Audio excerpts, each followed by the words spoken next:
Muy buenos días, soy Manuel Ignacio Serrano Restrepo, el Halcón, marcando territorio, y este es su programa con sello personal. Patrick Mildenberg, gladiador con la espada en alto y sin duda alguna el triunfo le enmarca. Bienvenido. Gracias Manuel Ignacio, muy amables por venir acá a mi estudio a entrevistarme. Alex, muy amables. Bueno, sí, gracias por decir eso. Yo siempre desde muy pequeño he tratado de ir un poco con la espada en ristre, para adelante, defendiendo las causas de los más necesitados. En mi caso ha sido más que nada los artistas, los músicos colombianos. He tratado de salir un poco adelante con ellos. Eh, También otras personas necesitadas, porque pienso que vivimos en un mundo un poco muy fregado, donde la mitad del mundo vive de la otra mitad y hay unas diferencias bastante grandes con las personas.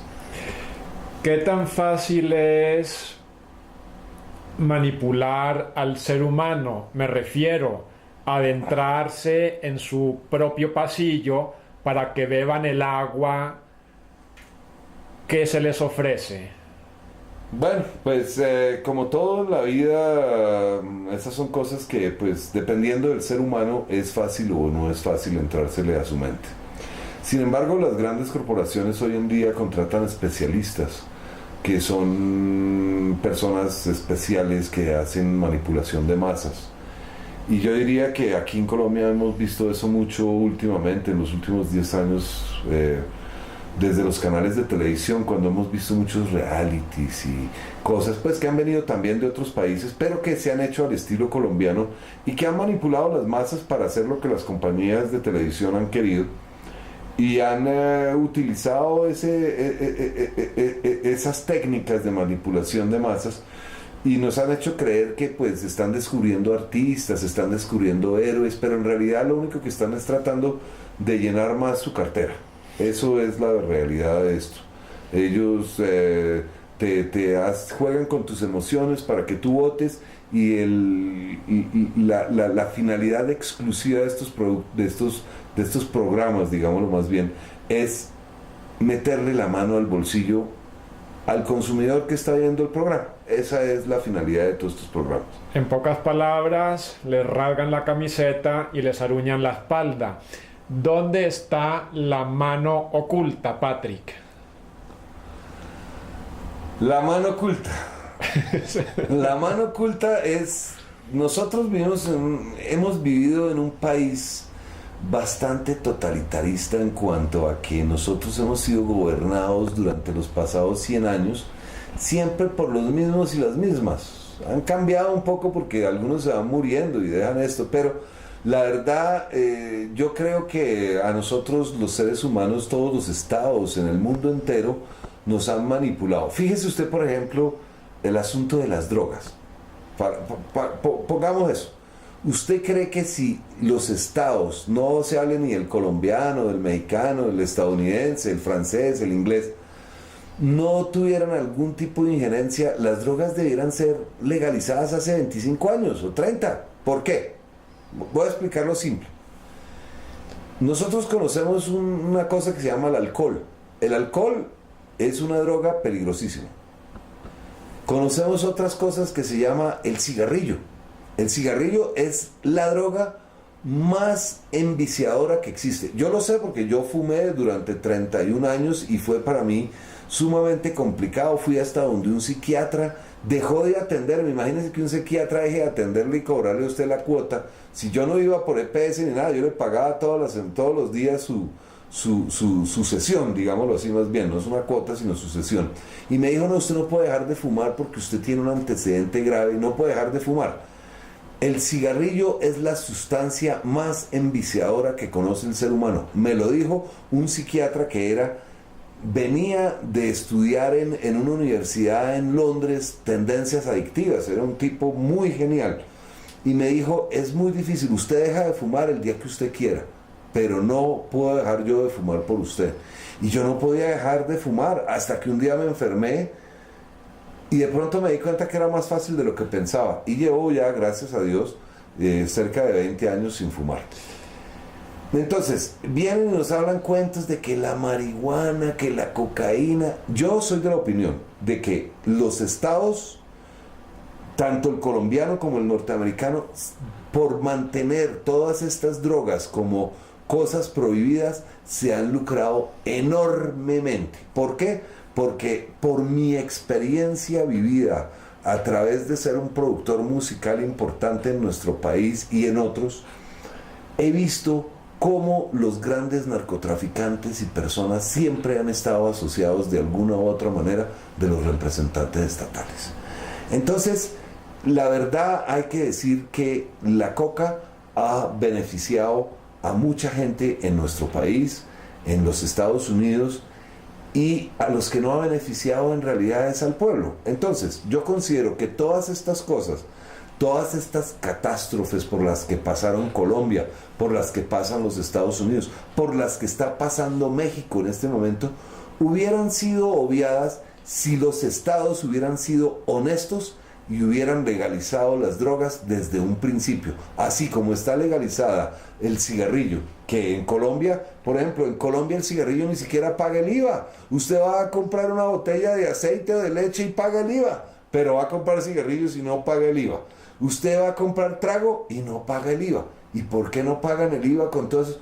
Porque resulta que esas personas que mantienen esas compañías hacen lobby para que las personas que dictan las leyes en los diferentes países no hagan legislación. Usted se ha dado cuenta, en Colombia usted ha viajado, usted es una persona que ha viajado, usted se ha dado cuenta, en Colombia un paquete de Marlboro cuesta 3.000 pesos, $1.50. En Estados Unidos ese mismo paquete cuesta $7-8 en impuestos. ¿El dinero rasga la voluntad humana? Obviamente. Eso yo pienso que el dinero es el enemigo más grande que tienen los escrúpulos. Porque es que hay personas que tienen muchos escrúpulos y se la pasan toda su vida trabajando y siendo honestos. Mi papá fue una persona honesta. Tuvo muchos amigos deshonestos, muchos, que hicieron plata como arroz. Fueron multimillonarios. Mi papá siempre fue un hombre que le gustó obedecer la ley. Y se asustaba. Él pensaba, no, ¿cómo yo me voy a poner a hacer un negocio fuera de la ley? Fue un hombre que no deformó la forma y eso le engrandece. Exactamente. Nunca hizo negocios ilícitos, siempre trabajó, se levantaba a las 6 de la mañana y se iba a su trabajo a hacerlo y llegaba a las 6, 7 de la noche y lo hacía, y muchas veces se cojaba, muchas veces no tuvo con qué pagar, muchas veces no tuvo con qué comprarse lo que quería, porque hacía su trabajo y lo hacía lo mejor que podía, y muchas veces dejó de hacer otras cosas por estar haciendo su trabajo. Volviendo un poco a tus cimientos, ya lo esbozaste, eres y has sido un productor importantísimo aquí en Colombia. Dibújame un poco esos logros, no solamente nacionales, sino internacionales. Bueno, cuando era muy joven empecé trabajando en radio, después de que ya había hecho algunos jingles y cosas, trabajé en radio. Y de ahí hice un paso a ciertas otras cosas, pero definitivamente terminé trabajando en una compañía de discos que en ese tiempo se llamaba Discos Philips, hoy la conocemos como Universal Music. Fui el director artístico, primero entré manejando otra cosa que era el rock y esas cosas, y terminé siendo director artístico de la compañía y produje algunos de los discos vallenatos y de música tropical y esas cosas, de música colombiana, de baladas, de eso, que llegaron a ser algunos de los discos más vendidos de la historia del disco en Colombia. Más que nada en esa época se produjeron muchos vallenatos. Yo produje algunos bastante famosos que venderían a través de los años muchos discos. Eran cosas que uno ni siquiera se imaginaba. Sin embargo, la compañía de discos nunca hizo como hacían las compañías internacionales, que era que los productores teníamos que recibir una parte de las regalías, digamos. Una parte de las regalías no nos entraba a los productores, sino en Colombia, desgraciadamente, porque es que vivimos en Colombia, el productor fonográfico era la compañía de discos, pero no era la compañía de discos los que se metían durante cientos de horas en un estudio a sacarle un disco a un artista. No eran tampoco ellos los que se iban a la Alta Guajira a recoger los vallenatos, a escuchar las canciones que se iban a grabar. Y tampoco era la compañía de discos el que le tocaba irse a hacer la gira nacional de promoción. Cerraron el cauce de tu tremendo talento. Exacto, no solo el mío, de muchas otras personas, porque la verdad ellos se quedaron con los residuales, digamos, esas regalías del productor fonográfico debían ser para él, para el productor fonográfico, el que se sentaba en el estudio y hacía el disco. El que se sentaba en el estudio y nos hacía el disco. Eso era lo que tenían que haber hecho. Sin embargo, las compañías no les pareció suficiente con el 90 y pico % que se quedaban en ese tiempo. Se tenían que quedar con más. De hecho, era ridículo. Yo me recuerdo que una vez yo pregunté, oiga, ¿y por qué es que al artista se le entrega el 3% sobre el 90%? Hombre, tú no sabes qué es que hay. Estoy haciendo la voz de mi jefe. Tú no sabes que hay un 10% de devolución. Dije, no lo debiera asumir la compañía, el 10% de la devolución, porque de todas maneras, pues, no de todos los discos nos devuelven el 10%. No. Eso es un negocio que es así. O sea que al artista le decían, usted tiene el 3% sobre el 90%, lo cual venía a ser en realidad el 2.7%. O sea que nunca, artistas muy famosos, solo recibían eso, y a mí me parecía un poco exagerado. Pero entonces la compañía, por lo menos en ese tiempo, la compañía financiaba el disco, la compañía financiaba a los artistas, les pagaba un sueldo a todos los músicos que participaban y no les pagaba a los cantantes y acordeonistas, digamos en el caso de los vallenatos, sino les daba un anticipo por su trabajo, y ese anticipo se recuperaba de las regalías que generaba la venta de los discos. Entonces realmente esos artistas siempre pertenecían a la compañía, y lo que es peor, que es lo que yo veo ahora mucho peor, es que las compañías se quedaron perpetuamente con los discos. O sea, que hoy en día una compañía puede volver y lanzar un artista que ya está muerto y no pagarle a nadie nada. O sea, simplemente ellos, y si ese disco es un éxito, lo cual a mí me parece desde todo punto de vista muy, digamos, muy tenaz, muy complicado. Es algo que no debiera ser. Después de un cierto tiempo, los discos de los artistas debieran volver como patrimonio artístico al mismo artista. Indudablemente, no hay dudas al respecto. El que la compañía haya pagado el estudio de grabación y los músicos no implique que ellos tengan derechos perpetuos de los discos. Sin embargo, eso ocurre en Colombia. ¿Qué tantos coliseos romanos andan flotando en el ambiente? Me refiero, el artista debería nacer, son dones generados por la naturaleza, pero parece que esta trayectoria hoy en día se pisotea por medio de la capacidad económica, ¿no? Sí, tú lo has dicho. La verdad es que en Colombia hay mucho circo romano, desde todo punto de vista. Primero que todo vamos a hablar desde el punto de vista social. La mayor parte de nuestros artistas en Colombia, digamos los músicos, digamos que hay una gran fiesta, la primera comunión de una niña, que el papá tiene mucha plata y decidió gastar $100,000 para celebrar, contrata una orquesta y da un buffet e invita a toda la gente a bailar, a divertirse.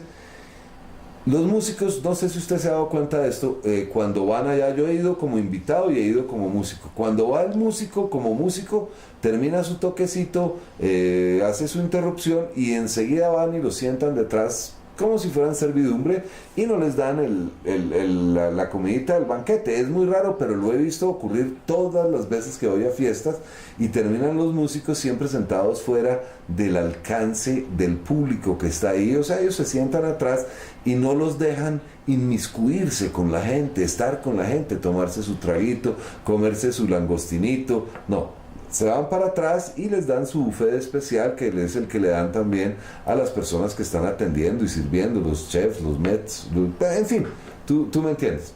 Por el otro lado está también el hecho de que en Colombia los artistas no tienen ningún tipo de protección. Por ejemplo, en Colombia no hay protección. Por ejemplo, hemos visto la negligencia estatal.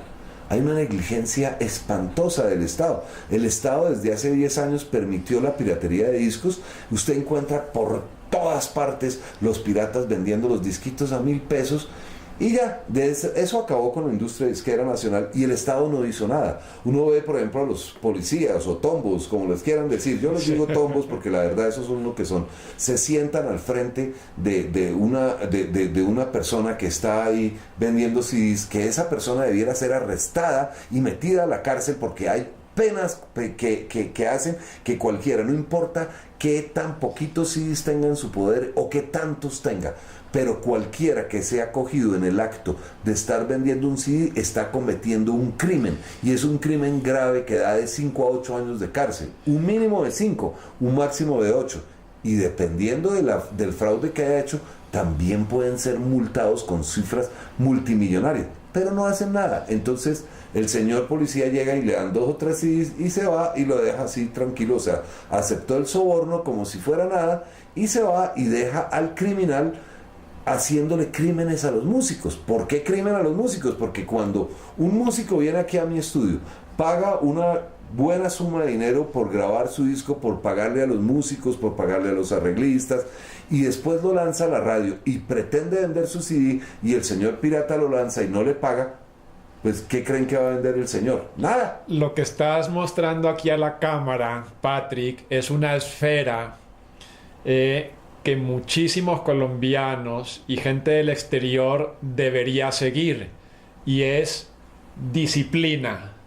Obviamente, la gente, si a la gente le gusta la música, entonces la gente debiera comprar los CDs originales de los artistas y nunca, por ningún motivo, comprar un CD pirata, porque los CDs piratas o los DVDs de películas piratas son la antítesis de que a uno le guste algo. ¿Por qué? Porque simplemente cuando tú compras música o cualquier cosa pirata, un libro, cualquier cosa, simplemente estás alimentando esa red de gángsters, esa red de criminales que están acabando con la música, que están acabando con la lectura, que están acabando con la industria del cine. Nosotros en Colombia, perdóneme que interrumpa otra vez, en Colombia somos muy dados a este tipo de actuación, comprar el CD pirata, porque pues no queremos gastarnos los 30.000 que cuesta el CD original. Pero también he visto que desde el punto de vista de las compañías de discos, ellos se acostumbraron a esto, porque la verdad en Colombia ahora nosotros estamos en manos de los medios. Los medios no les interesa que el artista sea un gran artista. Los medios hoy en día, háblese de radio, háblese de televisión, los medios lo que les interesa es que el artista tenga un plante, y el plante es que tenga billete, y el billete es ¿para qué? Para que le pague. Nosotros tenemos payola. La payola es una palabra que viene de los Estados Unidos, que era payola, era pagarle al locutor para que te pase tu canción y ganarle al otro artista, porque habían demasiados artistas. Túneles vacíos que corroen la voluntad. ¿Cómo no?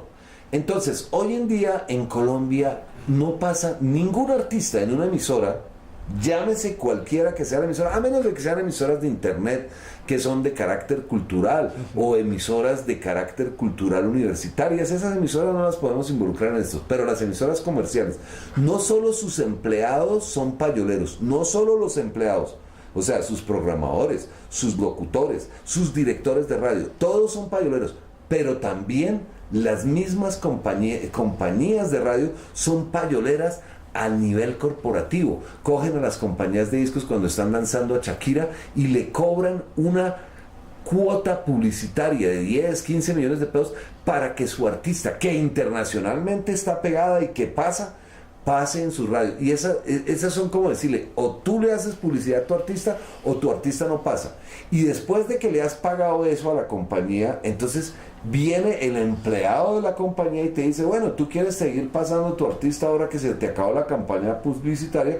Claro, te cuesta tanta platica que yo te pido mensualmente. ¡Qué tristeza! Vivimos entre cajas de cartón. Ese es el resultado de los artistas que tenemos hoy en día. Hoy en día hay muchos artistas. Mire, usted no se imagina de cuántos artistas buenos yo he producido que nunca han sonado en radio y que en mi opinión han debido sonar en radio sin que tuvieran que pagar porque tenían un talento extraordinario. Yo quiero decirle esto en este programa. Este país, yo he vivido en varios países, he producido en varios países. Este país tiene un talento natural increíble. Hay unos cantantes que uno se queda impresionado, pero no son los que pegan son los que pagan. Entonces no tienen que tener ni siquiera talento. Yo he visto unos artistas que uno se queda aterrado que los dejen presentarse porque son malos, pero sin embargo, mire por ejemplo J Balvin. Hablemos de J Balvin, el artista más importante del momento en Colombia, según los medios de televisión y de radio colombiana. J Balvin no es capaz de cantar en vivo, él no es capaz. El señor, yo lo he visto, yo he ido a hacer sonido y el señor llega y canta con la pista y es tan malo que ni siquiera es capaz de doblar con la pista y la voz de él. Ni siquiera, se equivoca. ¿Sabe por qué hace eso? Porque él no es capaz de cantar. Entonces vienen y lo único que hacen es mostrarle un par de viejas. Mire, la canción es algo diferente a lo que están tratando de meternos los señores de la radio. Una canción buena para mí es la canción que hace que se me paren unos pelitos aquí y me haga sentir. Porque ¿sabe qué es la música? Sentimiento. La música es la cura del alma. Correcto. La música es lo único. Y cuando la música es mala, ¿cómo se cura uno la música? El alma. Tiene que sacudirte aquí adentro. Exacto. Tiene que hablarte. Pero ¿cuánto hace que a usted no lo sacude uno las canciones que pasan en la radio de Colombia? Mire, el otro día, por ejemplo, yo rara vez escucho radio porque siempre estoy en mi estudio y siempre me la paso escuchando lo que hago acá. Pero el otro día estaba yo en mi carro y me tocó ponerme a escuchar radio porque estuve 1 hora y media esperando a mi hija que saliera de una presentación que estaba haciendo en su universidad y me puse a oír radio. Mire, pasé las 50 y pico de emisoras de FM que hay en Bogotá y ninguna tenía una canción buena, ni una. Un poco de personas hablando, siendo totalmente antipáticos, hablando estupideces, y nunca pasando lo que la gente quiere. La gente escucha radio para escuchar música, no para escuchar a unos caballeros o señoritas hablando boludeces, como dicen los argentinos. Estamos absolutamente de acuerdo y sintonizados. Y espero que este galopar que tú estás mostrando aquí genere en la conciencia de toda la gente que va a ver tu entrevista ese cambio necesario. Pero venga, yo adiciono un poquito a esto. La realidad es que eso no, es lo que no se han dado cuenta los dueños de la radio en Colombia.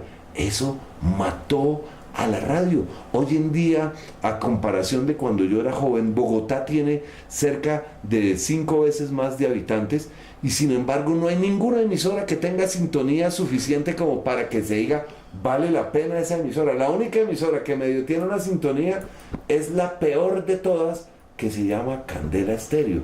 Es una emisora que no tiene ni siquiera criterio de programación, porque te revuelve rancheras con norteña, con baladas, con rock y con salsa y vallenato.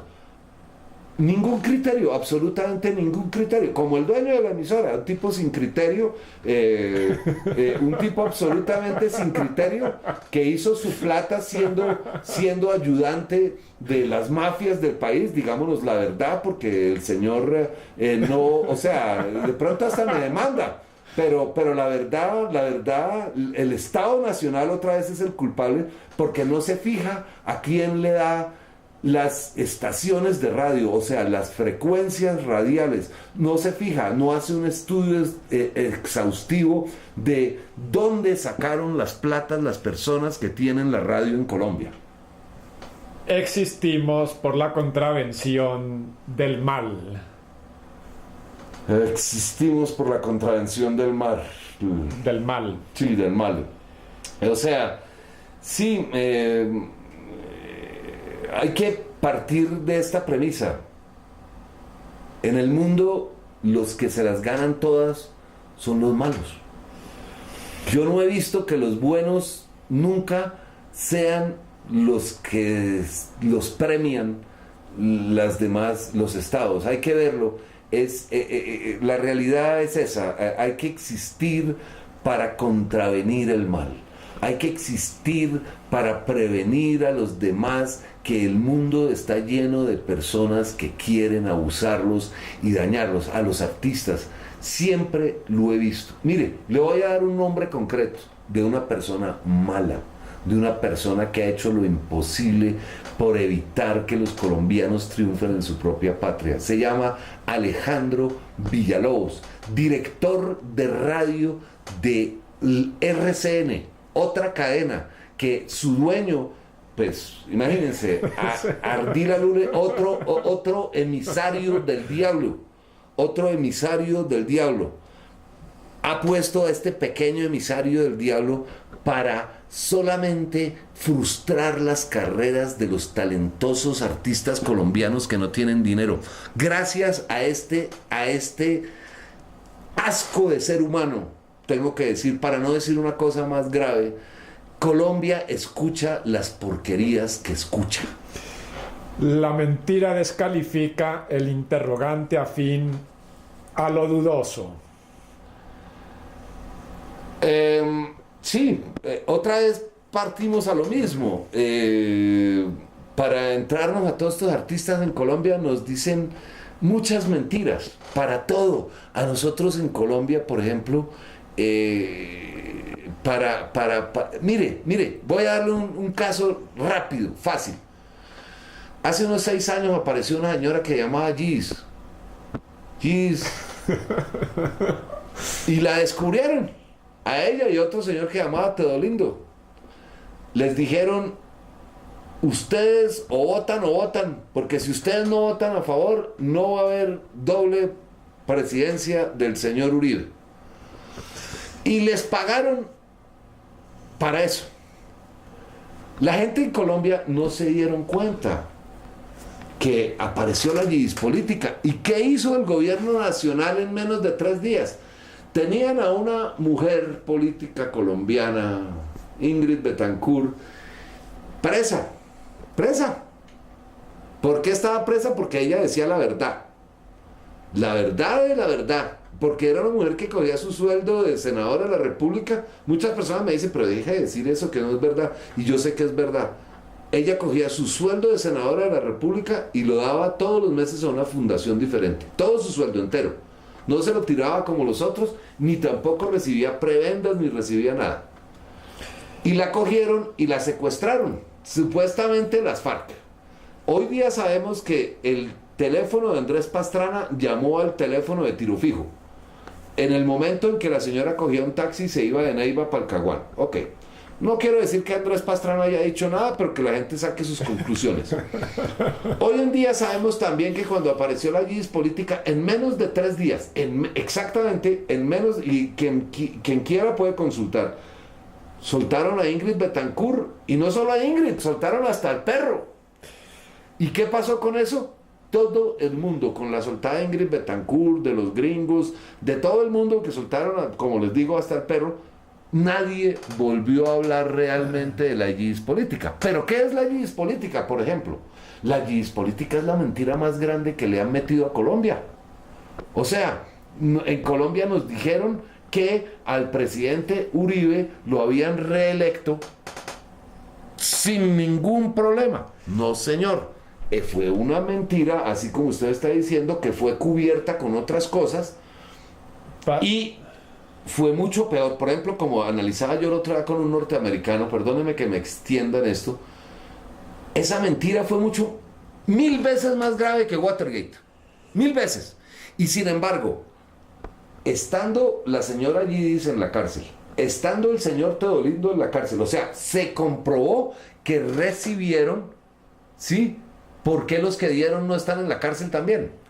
Explíqueme eso. Por ejemplo, Eso es algo inexplicable, porque cuando hay una cosa que se llama prevaricato por acción, va el que recibe y el que da. Solamente están mirando una cara de la figura geométrica. Está claro. Exactamente.